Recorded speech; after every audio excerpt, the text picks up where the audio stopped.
بغیر حساب، اور تو دیتا ہے جس کو چاہتا ہے بے حد و حساب۔ لا يتخذ المؤمنون الکافرین اولیاء من دون المؤمنین، اہل ایمان نہ بنائیں اپنے دوست کافروں کو۔ اولیاء ایسا دوست جو قلبی دوست ہو، جو رازدار بھی ہو جاتے ہیں، پشت پناہ بھی ایک دوسرے کے سمجھے جاتے ہیں۔ یہ تعلق کفار کے ساتھ اختیار کرنے کی اجازت نہیں ہے۔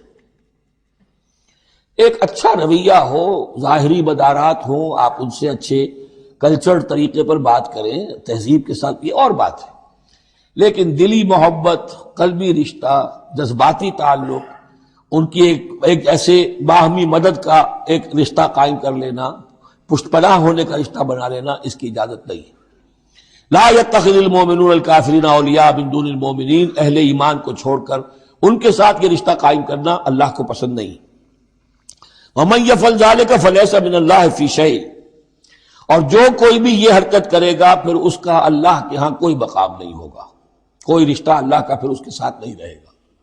اللہ کے دشمنوں کے ساتھ تمہاری دوستی ہے تو ظاہر بات ہے کہ پھر اللہ کے ساتھ تمہارا کوئی تعلق نہیں رہا۔ الا ان تتقوا منهم تقا، سوائے یہ کہ تم ان سے بچاؤ کرنا چاہو، بچاؤ کے لیے۔ بعض اوقات ایسے حالات ہوتے ہیں کہ کھلے مقابلے کا ابھی موقع نہیں ہے، تو آپ طرح دے رہے ہیں، آپ وقت جو ہے یو آر بائنگ ٹائم، تو اس میں کوئی ظاہری خاطر مدارات کا مسئلہ بھی ہو جائے تو کوئی حرج نہیں ہے، لیکن یہ کہ مستقل واقعی قلبی محبت قائم کر لینا یہ جائز نہیں ہے۔ ویسے یہ کہ اسی پھر آیت کے اسی الفاظ کو ہمارے ہاں اہل تشیع نے تقیہ کی جڑ بنا دیا ہے، لیکن انہوں نے اسے پہنچا دیا اس حد تک کہ جھوٹ بھی بولو، اپنے عقائد بھی چھپا لو، اور اس کے لیے دلیل یہاں سے لاتے ہیں۔ لیکن یہ بالکل ایک دوسری شکل ہے کہ یہ صرف ایک ظاہری مدارات کی حد تک، ایک حد تک، یہ نہیں کہ آپ جھوٹ بولنے پر آ جائیں اور آپ ایک چیز کو چھپانے پر آ جائیں، بس یہ ہے کہ آپ اس وقت تک، جیسے ہم پڑھ چکے ہیں سورہ بقرہ میں، کہ اگرچہ یہ یہودی جو ہیں ان کے دلوں کے اندر آگ بھری ہوئی ہے تمہارے خلاف، لیکن یہ فصفحوا فاعفوا واصفحوا، ابھی ذرا درگزر کرتے رہو، ابھی فوری طور پر ان کے ساتھ جو ہے معاملہ کوئی مقابلے وغیرہ کا شروع کرنا مناسب نہیں۔ اس حد تک مسئلہ بینی تو صحیح ہے، لیکن یہ نہیں کہ جھوٹ بولا جائے معاذ اللہ۔ وَيُحَذِّرُكُمُ اللَّهُ نَفْسَهُ، اور اس میں بھی اب اور نرمی کر دی، اللہ تمہیں ڈراتا ہے اپنے آپ سے، اللہ سے ڈرو، یعنی کسی اور سے ڈر کر خواہ صرف خاطر مدارات کر لینا بھی صحیح نہیں ہے، لیکن یہ کہ بہرحال ضرورت ہے، کسی وقت مصلحت ہے تو کرو، لیکن یہ کہ اصل تمہارے دل میں خوف اللہ کا رہنا چاہیے۔ وَإِلَى اللَّهِ الْمَصِيرُ، اور اللہ ہی کی طرف تمہیں لوٹ جانا ہے۔ قُلْ إِن تُخْفُوا مَا فِي صُدُورِكُمْ وَتُبْدُوهُ يَعْلَمُ اللَّهُ، یہ پھر وہی آیت آ گئی ہے جو سورہ بقرہ کے آخر میں آئی تھی، لِلَّهِ مَا فِي السَّمَاوَاتِ وَمَا فِي الْأَرْضِ وَإِن تُبْدُوا مَا فِي أَنفُسِكُمْ أَوْ تُخْفُوهُ يُحَاسِبْكُم بِهِ اللَّهُ، یہاں فرمایا قُلْ إِن تُخْفُوا مَا فِي صُدُورِكُمْ، کہہ دیجئے کہ اگر تم چھپاؤ جو کچھ کہ تمہارے سینوں میں ہے، اور تبدوہ، یا تم اسے ظاہر کر دو، یعلمہ اللہ، اللہ تعالیٰ اس کو جانتا ہے۔ تمہارے ظاہر کرنے چھپانے سے اللہ سے کوئی تعلق نہیں ہے، ایک دوسرے سے چھپا سکتے ہو، ظاہر کر سکتے ہو، اللہ سے نہیں۔ وَيَعْلَمُ مَا فِي السَّمَاوَاتِ وَمَا فِي الْأَرْضِ، اور وہ جانتا ہے جو کچھ کے آسمانوں میں اور زمین میں ہے۔ وَاللَّهُ عَلَىٰ كُلِّ شَيْءٍ قَدِيرٌ، اور اللہ تعالیٰ ہر چیز پر قادر ہے۔ يَوْمَ تَجِدُ كُلُّ نَفْسٍ مَّا عَمِلَتْ مِنْ خَيْرٍ مُحْضَرًا، اس دن کا تصور کرو جس دن ہر جان، ہر نفس موجود پائے گا، حاضر کیا ہوا پائے گا ہر وہ عمل جو اس نے کیا ہوگا۔ فَمَن يَعْمَلْ مِثْقَالَ ذَرَّةٍ خَيْرًا يَرَهُ وَمَن يَعْمَلْ مِثْقَالَ ذَرَّةٍ شَرًّا يَرَهُ يَوْمَ تَجِدُ كُلُّ نَفْسٍ مَّا عَمِلَتْ مِنْ خَيْرٍ مُحْضَرًا وَمَا عَمِلَتْ مِنْ سُوءٍ، جو نیکی کی ہوگی اسے بھی موجود پائے گا، اور جو بدی کمائی ہوگی وہ بھی موجود پائے گا۔ تود لو ان بینہا وبینہ امدا بعیدا، اور ہر جان یہ چاہے گی، ہر انسان یہ چاہے گا کہ کاش میرے اور میرے اعمال نامے کے درمیان بڑا فاصلہ آ جائے، میں اسے دیکھوں بھی نہ، میری نگاہ بھی اس پر نہ پڑے۔ وَيُحَذِّرُكُمُ اللَّهُ نَفْسَهُ، اور اللہ ڈرا رہا ہے تمہیں اپنے آپ سے، یعنی تقویٰ رکھنا ہے تو اس کا کرو، ڈرنا ہے تو اس سے ڈرو، خوف کھانا ہے تو اس سے کھاؤ۔ وَاللَّهُ رَءُوفٌ بِالْعِبَادِ، اور اللہ تعالیٰ اپنے بندوں کے حق میں بہت شفیق ہے، یعنی یہ وارننگ سے اسی لیے دے رہا ہے کہ تمہاری عاقبت برباد نہ ہو، بار بار سمجھا رہا ہے۔ قُلْ إِن كُنتُمْ تُحِبُّونَ اللَّهَ، یہ آیت بہت معروف بھی ہے، مسلمانوں کو پسند بھی ہے، ہمارے ہاں جو وعظ ہوتے ہیں، تقاریر ہوتی ہیں، تو اس کے اندر بہت کثرت سے کوٹ ہوتی ہے۔ قل ان کنتم تحبون اللہ فاتبعونی یحببکم اللہ، اے نبی کہہ دیجئے کہ اگر تم لوگ چاہتے ہو کہ اللہ سے محبت کرو، اگر تم اللہ سے محبت کرتے ہو فاتبعونی تو میری پیروی کرو، میرا اتباع کرو، یحببکم اللہ، اللہ تم سے محبت کرے گا، ویغفر لکم ذنوبکم، اور تمہارے گناہ بخش دے گا، واللہ غفور الرحیم، اور اللہ غفور الرحیم ہے۔ قل اطیعوا اللہ والرسول، کہہ دیجئے اطاعت کرو اللہ کی اور اس کے رسول کی، فإن تولوا فإن اللہ لا يحب الکافرین، اور اگر وہ پیٹھ موڑ لیں تو اللہ کو ایسے کافر پسند نہیں ہے۔ یہ دو آیتیں اس اعتبار سے بڑی اہم ہیں کہ اس میں رسول کے لیے دو الفاظ آئے ہیں، اطاعت اور اتباع۔ اطاعت اگر نہیں ہے تو کفر ہو گیا، اطاعت تو لازم ہے، لیکن اطاعت کس چیز میں ہوتی ہے؟ جو حکم دیا ہے یہ کرو، آپ کو کرنا ہے۔ اتباع اس سے اوپر کی شے ہے، انسان خود تلاش کرے حضور کیا کرتے تھے، اور چاہے آپ نے نہیں فرمایا کہ یہ کرو لیکن آپ ان کی پیروی کر رہے ہیں، یہ گویا کہ دائرہ وسیع ہو گیا۔ جس سے محبت ہوتی ہے اس کا انسان جو ہے اس کی ہر طرح سے اس کے ساتھ ایک مناسبت پیدا کرنا چاہتا ہے، کیسا لباس اس کا ہے ویسا ہی لباس اپنا بنائے، کیا چیزیں اس کو پسند ہیں کھانے میں وہی چیزیں خود بھی کھائے اور پسند کرے۔ تو یہ چیزیں جس کا حکم نہیں ہے، جیسے کہ ایک صحابی کا واقعہ آتا ہے کہ وہ ایک مرتبہ آئے اور انہوں نے اس وقت یہ دیکھا، ایک ہی مرتبہ آئے ہوں گے کہیں باہر سے بدو صحابی، کہ حضور کے کرتے کے بٹن لگے ہوئے نہیں تھے۔ انہوں نے ساری عمر پھر اپنے کرتے کے بٹن نہیں لگائے، حضور نے حکم تو نہیں دیا تھا، دیکھا یہ کہ محمد اس شان میں تھے اس وقت، تو پھر اس کے بعد اسی کو لازم کر لیا۔ اس اتباع میں یہ بات بھی آ جائے گی کہ اگرچہ دین کے کچھ تقاضے ایسے ہیں کہ جس درجے میں محمد الرسول اللہ صلی اللہ علیہ وسلم نے ان کو پورا کیا، اس درجے میں پورا کرنا کسی انسان کے بس میں نہیں ہے، پھر بھی اس کی کوشش کرتے رہنا یہ اتباع کا تقاضا ہے۔ مثلا حضور نے کوئی مکان نہیں بنایا، حضور نے کوئی جائیداد نہیں بنائی، حضور نے جیسے ہی وحی کا آغاز ہوا کوئی دنیاوی کام نہیں کیا، کوئی تجارت نہیں کی، ایک ایک لمحہ اپنی توانائی کی ایک رمق وہ لگا دی کس کام کے لیے؟ اللہ کے دین کی دعوت اور اللہ کے دین کی اقامت، اس کو قائم کرنے کے لیے۔ اب سب کے لیے تو اس مقام تک تو پہنچنا مشکل ہے، لیکن یہ کہ آئیڈیل یہ رہے، اسی کی طرف انسان چلنے کی کوشش کرتا رہے، میکسیمم جتنا بھی اپنا وقت فارغ کرے، اپنے وسائل فارغ کرے اور لگا اس کام کے اندر، تو اتباع کا جو ہے کم سے کم تقاضا اس وقت پورا ہوگا۔ ہاں جو حکم جو دیا گیا، یہ حلال ہے، یہ حرام ہے، یہ فرض ہے، یہ واجب ہے، اس کا تو اگر معاملہ اس کی پیروی نہیں ہو رہی تو پھر تو وہ کفر ہے۔ لیکن اتباع اگر آپ کر رہے ہیں تو اتباع جو ہے وہ پھر اللہ کا محبوب بن جانا ہے۔ اگر تم اللہ سے محبت کرتے ہو تو میرا اتباع کرو، میری پیروی کرو، دیکھو میں کیا کر رہا ہوں، میرے کیا شب و روز ہے، کن کاموں میں میری توانائیاں لگ رہی ہیں، کیا دلچسپیاں ہیں میری دنیا کے اندر، ان چیزوں کے اندر تم میری پیروی کرو۔ فاتبعونی یحببکم اللہ، تم اللہ کے محب نہیں محبوب بن جاؤ گے، واللہ غفور الرحیم، اور اللہ غفور الرحیم ہے۔ باقی دوسرا درجہ جو نچلا ہے، قل اطیعوا اللہ والرسول، اطاعت تو اللہ اور اس کے رسول کی کرنی ہی کرنی، فإن تولوا، اور اگر اس اطاعت سے بھی موڑے، فإن اللہ لا يحب الکافرین، تو اللہ کو ایسے کافر تو پسند نہیں ہے، کیونکہ پھر اطاعت رسول کا انکار تو کفر ہو گیا۔ یہاں وہ پہلا حصہ جو ہے نصف اول کا ثلث اول، یعنی نصف اول جو ہے سورہ مبارکہ کا، میں نے عرض کیا تھا کہ اس میں پہلی آیات 32 ہے، جنرل ہیں، تمہیدی ہیں، دین کے بڑے جو گہرے اصول ہیں وہ ہیں، دعائیں تلقین کی گئی ہیں، محکمات اور متشابہات کا فرق واضح کیا گیا ہے۔ لیکن اب دوسرے حصے میں سارا خطاب جو ہے وہ براہ راست عیسائیوں سے ہے، اور انہیں بتانا یہ ہے کہ حضرت عیسیٰ کو جو تم نے معبود بنا لیا، یا تو تثلیث کی شکل دے دی ٹرینٹی، یا گاڈ انکارنیٹ بنا دیا۔ تثلیثیں بھی دو طرح کی رہی ہیں، اللہ بھی اور مریم بھی اور عیسیٰ بھی، اور دوسری تثلیث جو ہے جو اب دنیا میں عام ہے وہ ہے اللہ اور روح القدس اور حضرت عیسیٰ۔ تو یہ جو تثلیثیں تم نے ایجاد کر لی کہ کوئی بنیاد نہیں ہے، یہ تمہاری کج روی ہے، تم نے غلط شکل اختیار کی ہے۔ عیسیٰ علیہ السلام بہت برگزیدہ پیغمبر تھے، ہاں ان کی ولادت معجزانہ طریقے پر ہوئی ہے، لیکن اگر ان کی ولادت معجزانہ طریقے پر ہوئی ہے تو ان سے متصلاً قبل یحییٰ کی جو ولادت ہوئی ہے وہ بھی معجزانہ ہوئی ہے۔ وہ بھی کوئی کم معجزہ نہیں تھا. تو معجزے، اور پھر آدم کی جو ولادت ہوئی یا آدم کو جو پیدا کیا اللہ نے، تو ظاہر بات ہے کہ وہ اپنی جگہ پر جہاں سے نسل انسانی کا آغاز ہوا، تو یہی بات اگر دلیل ہو جائے الوہیت کی، تو یہ تو پھر آدم کو بھی الہ مانو اور یحییٰ کو بھی الہ مانو. تو ساری بحث اس پر ہو رہی ہے. ان اللہ اصطفیٰ آدم و نوحا وآل ابراہیم وآل عمران علی العالمین. یقیناً اللہ نے چن لیا آدم کو اور نوح کو اور آل ابراہیم کو اور آل عمران کو تمام جہان والوں پر. تمام جہانوں پر نہیں، تمام جہان والوں پر. حضرت آدم علیہ السلام کا بھی استفاء ہوا ہے. اس میں کچھ ان لوگوں کے لیے دلیل بنتی ہے جو سمجھتے ہیں کہ جو تخلیق آدم ہے اس میں پہلے کوئی سپیشیز وجود میں آئی تھی، اور اس سپیشیز، اس نوع کے ایک فرد کو اللہ نے چن کر اس میں پھر اپنی روح پھونکی ہے تو وہ آدم بن گئے. تو وہ بھی سلیکٹڈ تھے. استفاء کے معنی ہوتا ہے کسی میں سے چن لینا.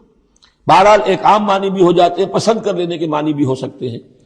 ان اللہ اصطفیٰ آدم و نوحا، اور پھر نوح کو پسند کیا، آل ابراہیم، ابراہیم کے گھر کو، ان کے خاندان کو، وآل عمران.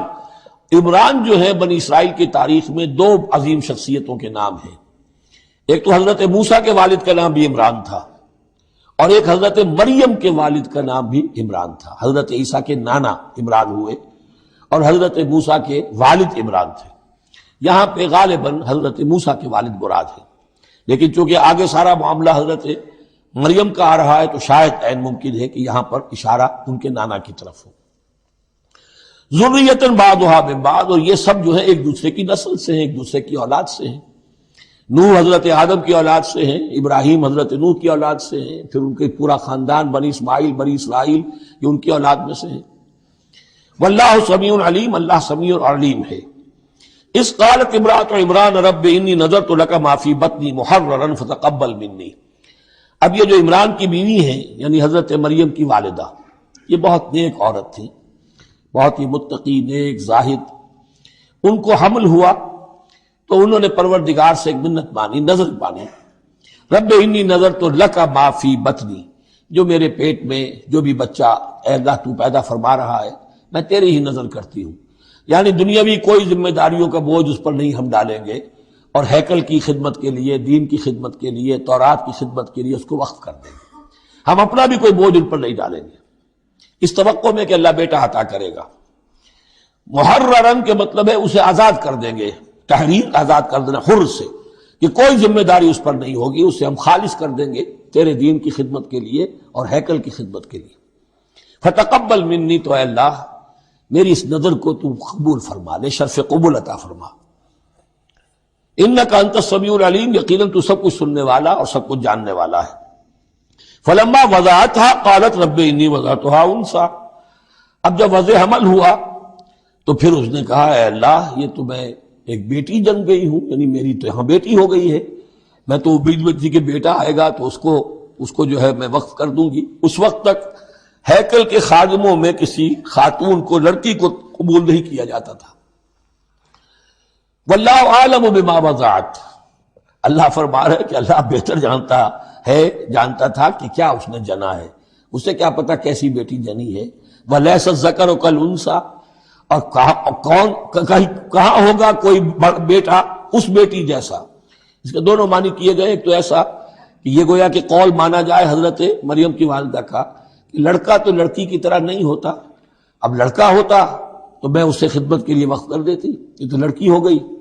اور ایک یہ بھی ہے کہ اللہ کی طرف سے اس کو مانا جائے واللہ عالم بما وضعت ولیس الذکر کالانثی، کوئی بیٹا ایسا ہو ہی نہیں سکتا جیسی بیٹی تمہیں دی ہے.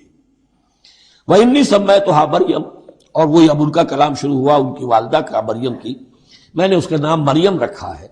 وَإِنِّي أُعِيذُهَا بِكَ، اور اے اللہ میں اسے تیری پناہ میں دیتی ہوں. وَذُرِّيَّتَهَا، اور جو بھی اس کی اولاد ہو، نسل ہو، اس کو بھی تیری پناہ میں دیتی ہوں. مِنَ الشَّيْطَانِ الرَّجِيمِ، مردود شیطان کے حملے سے، کہ اللہ ان کو، مریم کو بھی اور اس کی آنے والی اولاد کو بھی تو بہت ہی اپنی حفاظت میں رکھیو، شیطان سے بچائیو. فتقبلها ربها بقبول حسن، تو قبول فرما لیا انہیں، یعنی حضرت مریم علیہ السلام کو ان کے رب نے بڑی ہی عمدگی کے ساتھ قبول حسن، شرف قبول عطا فرمایا بڑی ہی خوبصورت انداز میں. وَأَنبَتَهَا نَبَاتًا حَسَنًا، اور ان کی پرورش کی بہت ہی عمدہ طریقے پر، بہت اعلیٰ طریقے پر. وَكَفَّلَهَا زَكَرِيَّا، اور ان کو کفالت میں دے دیا، تربیت میں دے دیا حضرت زکریا کے. یہ حضرت زکریا جو ہیں یہ خالو تھے حضرت عیسیٰ علیہ السلام کے، حضرت مریم کے خالو. تو ہم ان کی تحویل میں، اور وہ اس وقت کے چیف کاہن تھے، chief priest of the temple, ہیکل سلیمانی کے وہی نبی بھی تھے، اور وہی وہاں کے سب سے بڑے جو ہیں، جو آج کل ہم سمجھتے ہیں مجاور وغیرہ، تو وہ مقام ان کا کاہنوں کا ہوتا تھا. وَكَفَّلَهَا زَكَرِيَّا كُلَّمَا دَخَلَ عَلَيْهَا زَكَرِيَّا الْمِحْرَابَ، جب کبھی بھی زکریا ان کے پاس جاتے تھے محراب میں، وجد عندها رزقا، وہ دیکھتے تھے محراب حجروں کی شکل کے اندر جو جیسے بنے ہوتے ہیں مسجدوں کے ساتھ، تو ایسے ایک حجرہ ان کو دے دیا گیا کہ یہ اللہ کے لیے نذر کی گئی ہے اور ان کو قبول کر لیا گیا ہے، تو اب ان کے لیے یہاں پر یہ حجرہ ہے، اس میں وہ رہتی ہیں. لیکن جب بھی وہ حجرے میں جاتے تھے تو دیکھتے تھے ان کے پاس کھانا، میوے رکھے ہیں بغیر موسم کے. اور بعض لوگوں کی رائے یہ بھی ہے کہ یہاں سے مراد مادی کھانا نہیں ہے بلکہ علم و حکمت، کہ جب حضرت زکریا ان سے بات کرتے تھے تو یہ کہ انہیں حیران رہ جاتے تھے کہ اس لڑکی کو یہ اس قدر حکمت کہاں سے مل گئی، اتنی معرفت کہاں اس کو حاصل ہوئی. قال یا مریم انا لک ھذا، وہ پوچھتے اے مریم یہ تمہیں کہاں سے چیزیں ملتی ہیں، یہ کھانے کہاں سے آ جاتے ہیں، یہ بے موسمی پھل کہاں سے آ جاتے ہیں، یا یہ علم و حکمت کی باتیں تمہیں کیسے معلوم ہوتی ہیں. قالت هو من عند اللہ، تو وہ کہتی تھی یہ سب اللہ کی طرف سے ہے، اس کا فضل ہے، اس کا کرم ہے. ان اللہ یرزق من یشاء بغیر حساب، یقیناً اللہ تعالیٰ جس کو چاہتا بغیر حساب عطا کرتا ہے. ہنالک دعا زکریا ربہ، ہنالک یہ بالکل اس طرح سے دیر اینڈ دین، جب یہ مشاہدہ ہوا حضرت زکریا کو تو انہوں نے بھی ایک دعا کی اپنے پروردگار سے. ہنالک دعا زکریا ربہ رب قال رب هب لي من لدنك ذرية طيبة، اے اللہ مجھے بھی بڑی کوئی پاکیزہ اولاد عطا کر دے. بہت بوڑھے ہو چکے تھے، ان کی اہلیہ جو ہے وہ بھی بہت بوڑھی ہو چکی تھی، ضعیفہ تھی، اور ساری عمر بانجھ رہی تھی، لاولد تھے. یہ ساری تفصیل پھر سورہ مریم کے اندر مزید کھل کر آئے گی، اس لیے کہ یہی مضامین وہاں بیان ہوئے تھے مکی دور میں. جبکہ ہجرت حبشہ کے لیے مسلمان گئے تھے تو وہاں جا کر سورہ مریم کی آیات جو ہیں وہ پھر حضرت عبداللہ ابن جعفر نے پڑھ کر سنائی تھی. اس مناسبت سے یہ مضامین آپ کو سورہ مریم میں بھی ملیں گے. ساری عمر بوڑھے رہے اور بے اولاد رہے، لیکن اب وہ ایک دبی ہوئی خواہش، چنگاری، وہ بھڑک اٹھی، اے اللہ اس بچی کو تو یہ کچھ دے سکتا ہے تو تیری قدرت ہے مجھے بھی ذریۃ طیبہ، پاکیزہ اولاد عطا فرما. انک سمیع الدعاء، یقیناً تو دعا کا سننے والا ہے. فنادت الملائکۃ، تو فرشتوں نے انہیں پکار کر کہا، ندا کی. وہو قائم یصلی فی المحراب، اور وہ کھڑے ہوئے نماز پڑھ رہے تھے اپنی محراب میں، ان کا بھی حجرہ تھا. ان اللہ یبشرک بیحییٰ، اللہ تعالیٰ تمہیں بشارت دیتا ہے زکریا یحییٰ کی. مصدقا بکلمۃ من اللہ، جو تصدیق کرے گا ایک ایسے شخص کی جو اللہ کا خاص کلمہ ہوگا، یعنی حضرت عیسیٰ. کلمۃ منہ، یہ بعد میں باتیں آئیں گی. وسیداً، اور سردار ہوگا. وحصوراً، اور تجرد کی زندگی گزارے گا. ونبیا من الصالحین، اور نبی ہوگا صالحین میں سے. یہاں نوٹ کر لیجئے کہ آخری مدح کا لفظ جو حضرت یحییٰ کے لیے آیا ہے وہ نبی ہے، نبیا من الصالحین. قال رب انا یکون لی غلام، ابھی خود دعا کر رہے تھے لیکن غالباً اس کی بڑی توثیق چاہ رہے ہیں اللہ سے، ری ایشورنس. کہا پروردگار میرے ہاں کیسے بیٹا ہو جائے گا، وقد بلغنی الکبر، جبکہ میں انتہائی بوڑھا ہو چکا ہوں. وامرأتی عاقر، اور میری بیوی جو ہے بانجھ رہی ہے. قال کذلک اللہ یفعل ما یشاء، تو انہوں نے کہا کہ اللہ نے فرمایا کہ اللہ کرتا ہے اسی طرح، یا فرشتوں نے جواب دیا جو چاہتا ہے کرتا ہے، اسے اسباب کی احتیاج نہیں ہے. اسباب اس کے محتاج ہیں، اللہ اسباب کا محتاج نہیں ہے. قال رب اجعل لی آیہ، انہوں نے عرض کیا پروردگار میرے لیے کوئی نشانی مقرر کر دے، مجھے معلوم ہو جائے کہ واقعی ایسا ہونا ہے اور واقعی یہ کلام جو میں سن رہا ہوں تیری طرف سے ہے. قال آیتک الا تکلم الناس ثلاثۃ ایام الا رمزا، اللہ نے فرمایا کہ اب نشانی یہ ہے تمہارے لیے کہ اب 3 دن تک تم لوگوں سے گفتگو نہیں کر سکو گے سوائے اشارے کنائے کے، یعنی قوت گویائی سلب ہو گئی ان کی، اب وہ بول نہیں سکتے تھے 3 دن تک۔ وَاذْكُرْ رَبَّكَ كَثِيرًا، اپنے دل میں اپنے رب کو یاد کرتے رہو کثرت کے ساتھ۔ وَسَبِّحْ بِالْعَشِيِّ وَالْإِبْكَارِ، اور تسبیح کیا کرو شام کے وقت بھی اور صبح کے وقت بھی۔ وَإِذْ قَالَتِ الْمَلَائِكَةُ يَا مَرْيَمُ إِنَّ اللَّهَ اصْطَفَاكِ، اب دیکھیے یہ حضرت زکریا اور حضرت یحییٰ کا قصہ آ گیا کہ بانجھ بوڑھی عورت کے بطن سے شدید ضعیفی کی عمر میں حضرت زکریا کو اللہ نے یحییٰ جیسا بیٹا دے دیا، تو کیا یہ عام قانون کے مطابق ہے؟ یہ بھی تو معجزہ تھا۔ اسی طریقے سے اس سے ذرا بڑھ کر ایک معجزہ ہے کہ جو حضرت مسیح کا ہے کہ وہاں باپ کا معاملہ نہیں ہے۔ فرمایا وَإِذْ قَالَتِ الْمَلَائِكَةُ يَا مَرْيَمُ، اور یاد کرو جب کہ کہا فرشتوں نے اے مریم، إِنَّ اللَّهَ اصْطَفَاكِ وَطَهَّرَكِ وَاصْطَفَاكِ عَلَى نِسَاءِ الْعَالَمِينَ، یقیناً اللہ نے تمہیں چن لیا ہے اور تمہیں خوب پاک کر دیا ہے اور تمہیں چن لیا ہے تمام جہان کی خواتین پر۔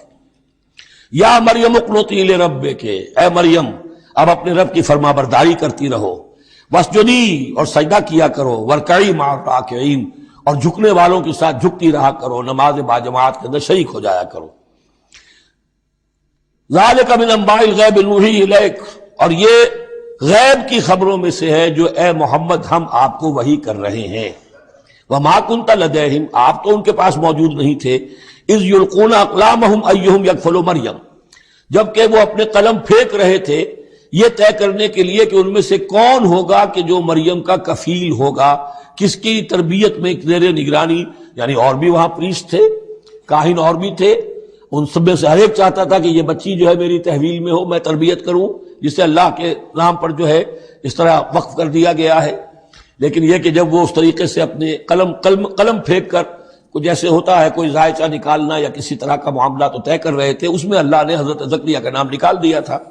تو اے نبی اس وقت تو آپ تو وہاں نہیں تھے، وما کنت لدیہم یختصمون، اور نہ آپ اس وقت تھے جبکہ وہ آپس میں جھگڑ رہے تھے۔ اذ قالت الملائکۃ یا مریم ان اللہ یبشرک بکلمۃ منہ، اب یاد کرو جبکہ کہا فرشتوں نے اللہ سے، کہ فرشتوں نے مریم سے کہ یقیناً اللہ تعالیٰ تمہیں بشارت دے رہا ہے ایک ایسی ہستی کی جو خاص کلمہ ہوگا اس کی جانب سے، اسمہ المسیح عیسی ابن مریم، اس کا نام ہوگا المسیح عیسیٰ مریم کا بیٹا، وجیہا فی الدنیا والآخرہ، باعزت ہوگا، مرتبے والا ہوگا دنیا میں بھی اور آخرت میں بھی، ومن المقربین، اور بہت ہی اللہ کے مقربین بارگاہ میں سے ہوگا، بہت مقرب، وَيُكَلِّمُ النَّاسُ فِي الْمَهْدِ وَكَهْلًا، اور وہ لوگوں سے گفتگو کرے گا گود میں بھی اور پوری عمر کا ہو کر بھی۔ کہولت 40 برس کے بعد آتی ہے، اور حضرت مسیح اٹھا لیے گئے، رفع سماوی ہوا 33 برس کی عمر میں، گویا کہ اس آیت کا تقاضا ابھی پورا نہیں ہوا ہے، اور اس سے اندازہ کر لیجیے اس کے کہنے کی ضرورت کیا تھی، پوری عمر کو پہنچ کر تو سبھی بولتے ہیں، اس کا اشارہ کیوں کیا گیا یہاں؟ اس لیے کہ ہمیں معلوم ہو جائے کہ حضرت مسیح پر ابھی موت واقع نہیں ہوئی ہے، بلکہ وہ واپس آئیں گے دنیا میں، دوبارہ اتریں گے، پھر ان کی وہ عمر بھی ہوگی، پھر وہ شادی بھی کریں گے، ان کی اولاد بھی ہوگی، اور ان کے ذریعے سے اللہ تعالیٰ یہ نظام خلافت علی منہاج النبوت کو پوری دنیا میں قائم کرے گا۔ وَيُكَلِّمُ النَّاسَ فِي الْمَهْدِ وَكَهْلًا، اور وہ گفتگو کرے گا لوگوں سے اپنے گود میں بھی، تمہاری گود میں بھی، پگھوڑے میں بھی، اور بڑی پوری عمر کا ہو کر بھی، وَمِنَ الصَّالِحِينَ، اور یقیناً وہ بھی بہت ہی ہمارے نیکوکار بندوں میں سے ہوگا۔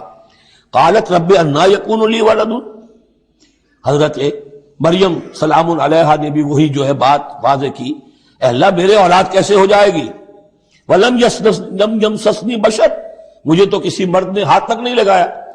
قال کذالک اللہ یخلق ما یشاء، فرمایا اسی طرح اللہ تعالیٰ تخلیق فرماتا ہے جو چاہتا ہے، اس کو ضرورت نہیں ہے۔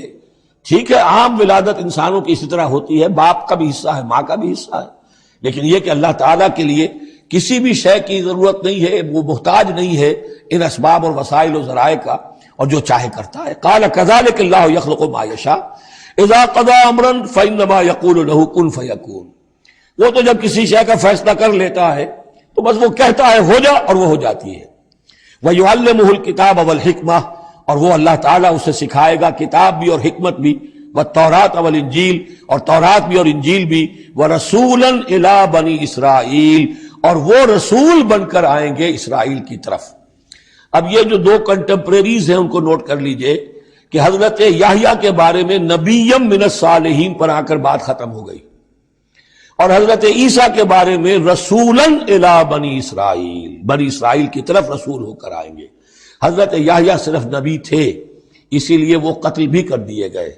حضرت عیسیٰ رسول تھے، رسول قتل نہیں ہو سکتے، اسی لیے ان کو زندہ آسمان پر اٹھا لیا گیا۔ یہ بہت اہم مضمون ہے کہ جو یہاں بھی آپ کو سمجھ لینا چاہیے۔ اس کے بعد ان کے بعد معجزات کا تذکرہ ہے، وہ انشاءاللہ اب اگلی نشست میں پڑھیں گے۔ وَيُعَلِّمُهُ الْكِتَابَ وَالْحِكْمَةَ وَالتَّوْرَاةَ وَالْإِنْجِيلَ وَرَسُولًا إِلَى بَنِي إِسْرَائِيلَ صدق اللہ العظیم۔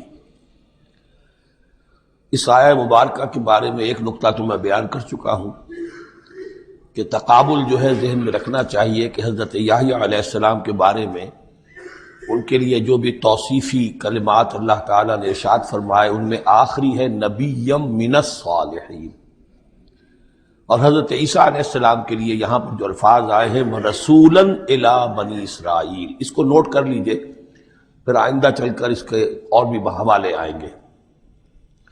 دوسری بات جو نوٹ کرنے کی ہے وہ یہ کہ کتاب اور حکمت اور تورات اور انجیل، ان چار چیزوں کے مابین جو تین واو آئے ہیں ان میں سے دو واو عطف ہیں، ایک واو تفسیر ہے۔ اللہ ان کو سکھائے گا کتاب اور حکمت، یعنی تورات اور انجیل۔ یہ درمیانی واو جو ہے یہ یعنی کے معنی میں ہے، اس لیے کہ جیسا کہ میں کئی مرتبہ پہلے بتا چکا ہوں، تورات میں صرف احکام تھے، حکمت نہیں تھی۔ انجیل میں صرف حکمت ہے، احکام نہیں ہے، اور اسی نقطے کو سمجھ لینے سے ساری گتھی حل ہوتی ہے، اور اگر اسی کو نہیں سمجھا ہے لوگوں نے تو پھر بہت ان کے ذہنوں میں پریشانیاں رہتی ہیں۔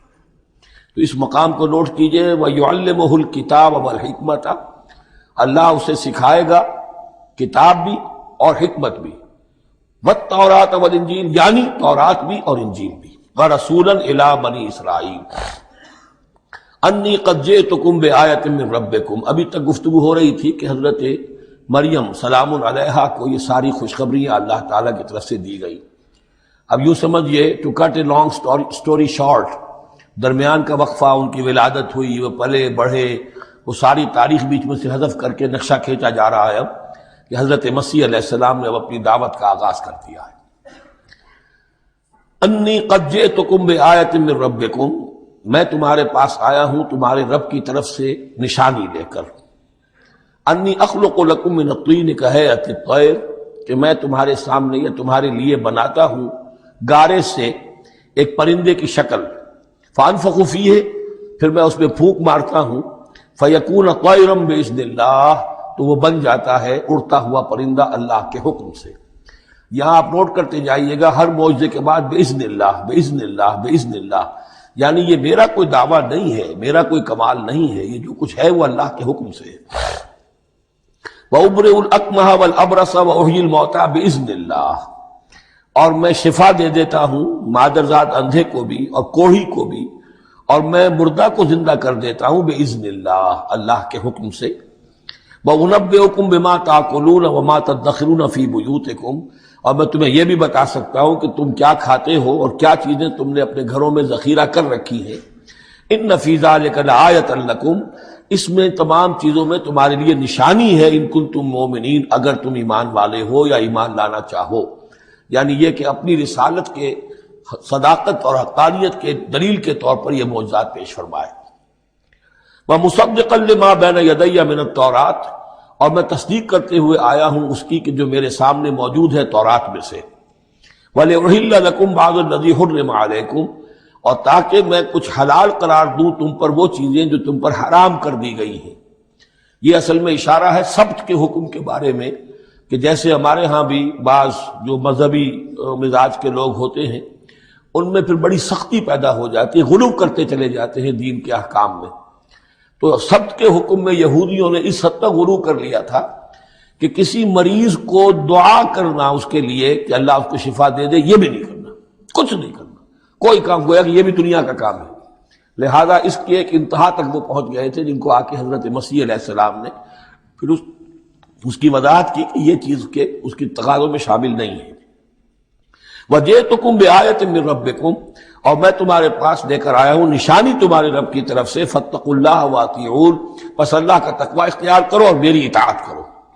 ان اللہ ربی و ربکم فاعبدوہ، یقیناً اللہ ہی میرا بھی رب ہے اور تمہارا بھی رب ہے، پس اسی کی بندگی کرو۔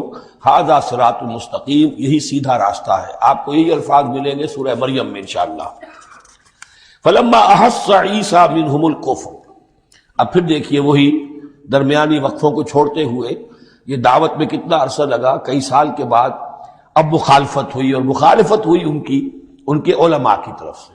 یہود کے جو علماء تھے شدید ترین مخالفت انہوں نے کی، ان کی مسندوں کو خطرہ ہو گیا، ان کی چودراہٹیں جو ہے وہ خطرے میں پڑ گئی، تو انہوں نے مخالفت کی۔ اور اس وقت تک ظاہر بات ہے کہ یہودیوں پر ان کے علماء کا جو ہے اثر و رسوخ بہت زیادہ تھا۔ فلما احس عیسیٰ منہم الکفر، جب عیسیٰ نے محسوس کیا ان سے کفر کی شدت کہ اب یہ مخالفت پر تل گئے، قال من انصاری الی اللہ، تو انہوں نے ایک پکار لگائی، ایک ندا دی، ایک دعوت عام دی، کون ہے جو میرے مددگار ہے اللہ کی راہ میں؟ یعنی اب جو کشاکش ہونے والی ہے، جو تصادم ہونے والا ہے، اس میں ایک حزب اللہ بنے گی اور ایک حزب الشیطان ہوگا، کون ہے جو میرا مددگار ہو الی اللہ، اللہ کے کام میں۔ یہی اصل اساس ہے دین میں کام کرنے کے لیے کہ اسی بنیاد پر کوئی شخص اٹھے کہ میں دین کا یہ کام کرنا چاہتا ہوں، کون ہے جو میرا ساتھ دے؟ یہ ایک بالکل طبعی طریقہ ہوتا ہے جماعت سازی کا۔ ایک داعی اور داعی پر اعتماد کرنے والے، داعی سے اتفاق کرنے والے لوگ اس کے ساتھی بن جاتے ہیں۔ ساتھی اس کے ذاتی اعتبار سے نہیں ہوتے، اس کی حکومت قائم کرنے کے لیے نہیں، اللہ کی حکومت قائم کرنے کے لیے، اس کی سرداری کے لیے نہیں، اللہ تعالیٰ کے دین کے غلبے کے لیے۔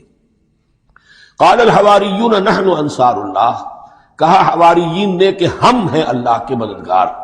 حواری جو ہے اصل میں اس کے معنی ہے دھوبی، جو کپڑے کو دھو کر صاف کر دیتا ہے۔ یہ لفظ پھر آگے بڑھا ہے اپنے کردار کو صاف کرنا، اپنے اخلاق کو صاف کرنا، لیکن چونکہ حضرت مسیح علیہ السلام کی بہت سی جو تبلیغ تھی وہ گلیلی جھیل کے کناروں پر ہوتی تھی۔ اب وہاں ظاہر بات ہے جھیل جو ہے بڑی تھی، وہ سمندر کی طرح ہے، جھیل نہیں ہے، بہت بڑی جھیل ہے، تو وہاں وہ کبھی دھوبی ہوتے تھے، ان میں تبلیغ کرتے تھے، کہیں بچھیرے ہوتے تھے مچھلیاں پکڑنے والے، جا کے انہیں تبلیغ کرتے تھے کہ اے مچھلیوں کے پکڑنے والوں، مچھلیوں کا شکار کرنے والوں، آؤ کہ میں تمہیں انسانوں کا شکار کرنا سکھاؤں۔ اور ان دھوبیوں میں تبلیغ کی ہے، تو ان میں سے کچھ لوگ جو ہے انہوں نے اپنے آپ کو پیش کر دیا۔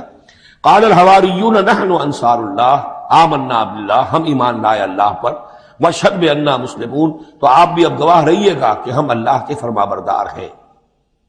ربنا آمنا بما انزلت، اے رب ہمارے ہم ایمان لے آئے اس پر جو تو نے نازل فرمایا، واتبعنا الرسول، اور ہم اتباع کر رہے ہیں تیرے رسول کی، فاکتبنا مع الشاہدین، تو اے پروردگار ہمارا نام گواہوں میں لکھ لے۔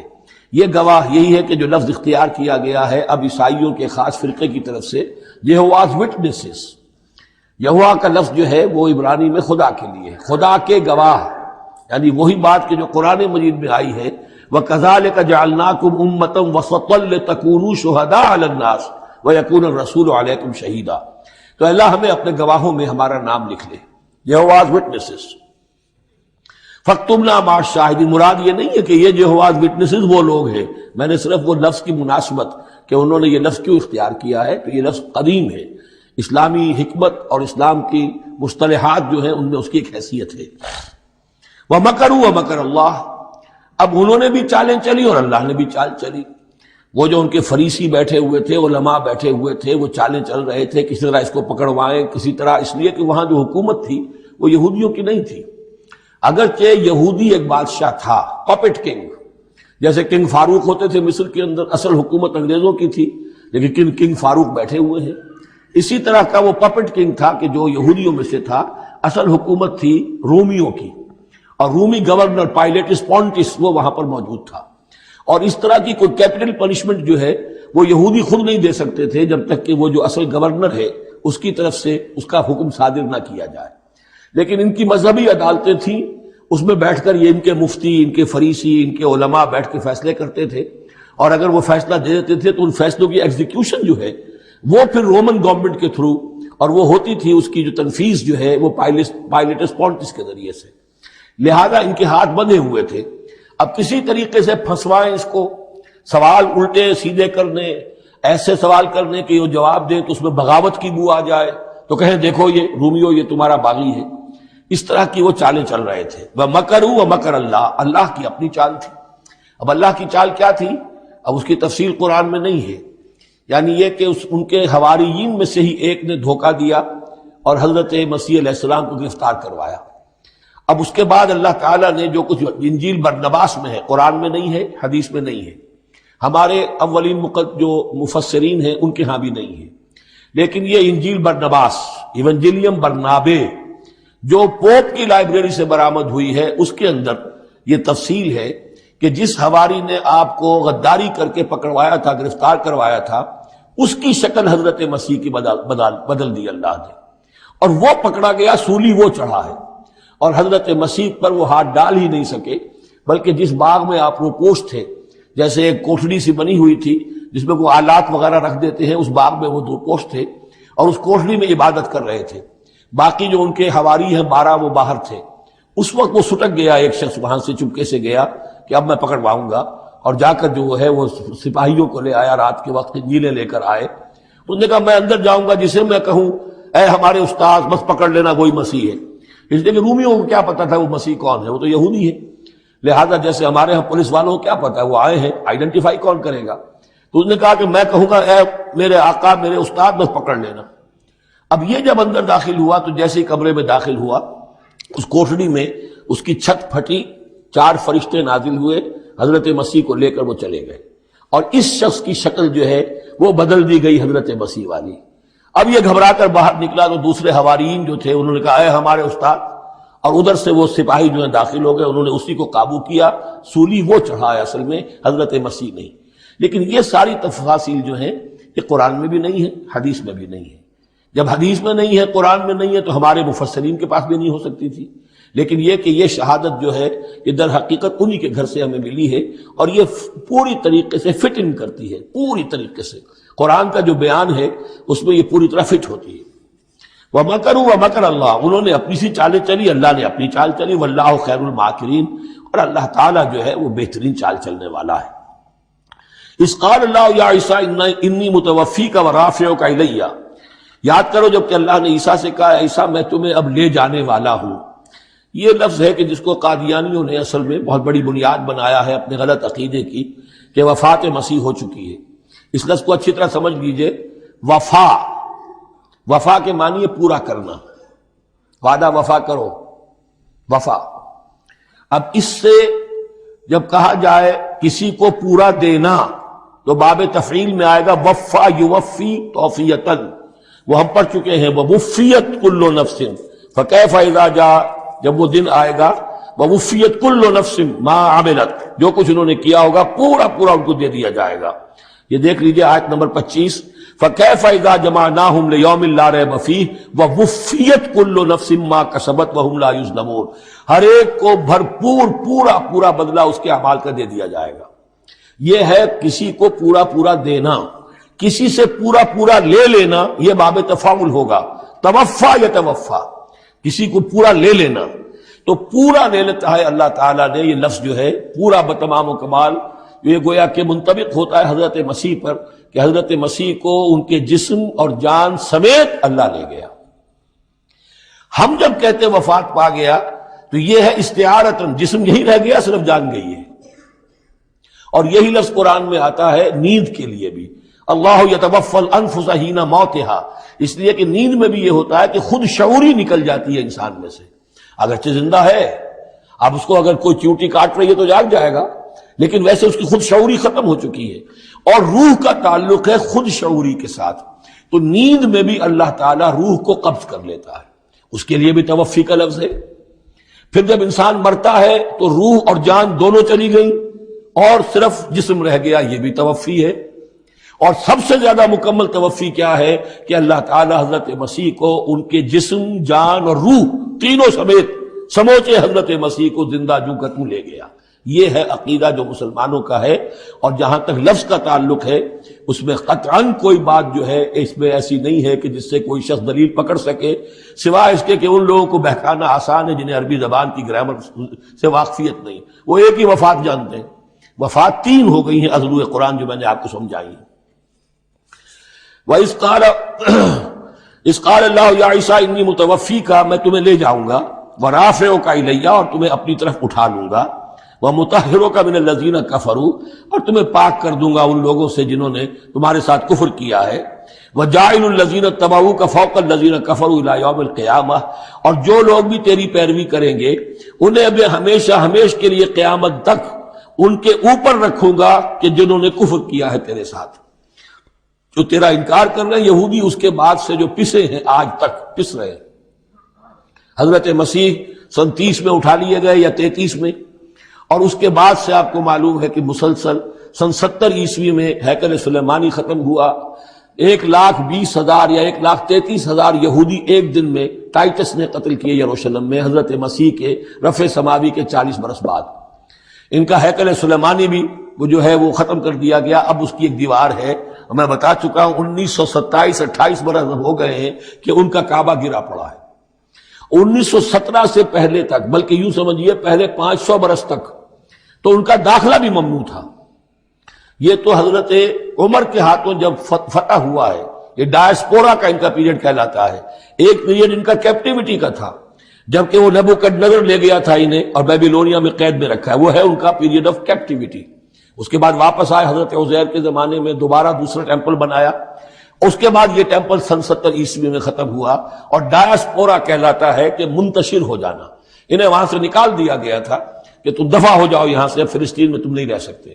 کوئی روس چلا گیا، کوئی ہندوستان چلا گیا، کوئی مصر چلا گیا، کوئی اور یورپ چلا گیا، پوری دنیا میں پھیل گئے۔ یہ ڈائسپورا اولاً ختم ہوا ہے حضرت عمر رضی اللہ تعالیٰ عنہ کے ہاتھ سے، جب فتح ہوا ہے یروشلم۔ اس وقت حضرت عمر نے اس کو یروشلم کو اوپن سٹی قرار دیا کہ یہاں عیسائی بھی آ سکتے ہیں، مسلمان بھی آ سکتے ہیں، یہودی بھی آ سکتے ہیں، یہ سب کا مشترک شہر ہے۔ لیکن جو عیسائی تھے یروشلم کے، انہوں نے جب ہینڈ اوور کیا تھا، فتح نہیں کیا تھا مسلمانوں نے یروشلم، ایک ٹریٹی کے تحت، ایک معاہدے کے تحت ہینڈ اوور کیا تھا۔ اس معاہدے میں یہ شرط انہوں نے لکھوائی تھی کہ یہودیوں کو یہاں آباد ہونے کی اجازت نہیں دیں گے۔ چنانچہ یہ اجازت تو ہو گئی حضرت عمر کے زمانے سے کہ آ سکتے ہیں، زیارت کر سکتے ہیں، لیکن یہاں رہ نہیں سکتے، پراپرٹی پرچیز نہیں کر سکتے، کوئی مکان نہیں بنا سکتے، سیٹل نہیں ہو سکتے۔ یہ رہا ہے جب تک کہ موجود رہی ہے اسلامی خلافت۔ ترکوں نے بھی اجازت نہیں دی، بڑی سے بڑی رشوتیں یہودیوں نے دینی چاہیے انہیں، اور در حقیقت خلافت کا خاتمہ جو کروایا یہودیوں نے وہ اس لیے کہ انہیں یہ نظر آتا تھا کہ اس خلافت کے ہوتے ہوئے ہمارے لیے ممکن نہیں رہے گا کہ ہم کسی طرح بھی فلسطین میں دوبارہ آباد ہو سکیں۔ لیکن پھر برطانیہ کے جو وزیر تھا بالفور، اس کے ذریعے سے انہوں نے بالفور ڈیکلریشن 1917 میں حاصل کیا ہے، پھر ان کو حق ملا ہے کہ یہ یہاں آ کر جائیداد بھی خرید سکتے ہیں، سیٹل بھی ہو سکتے ہیں، اور اس کے یوں سمجھیے کہ 31 برس کے بعد پھر اسرائیل کی ریاست وجود میں آئی ہے۔ یہ تاریخ ذہن میں رہے۔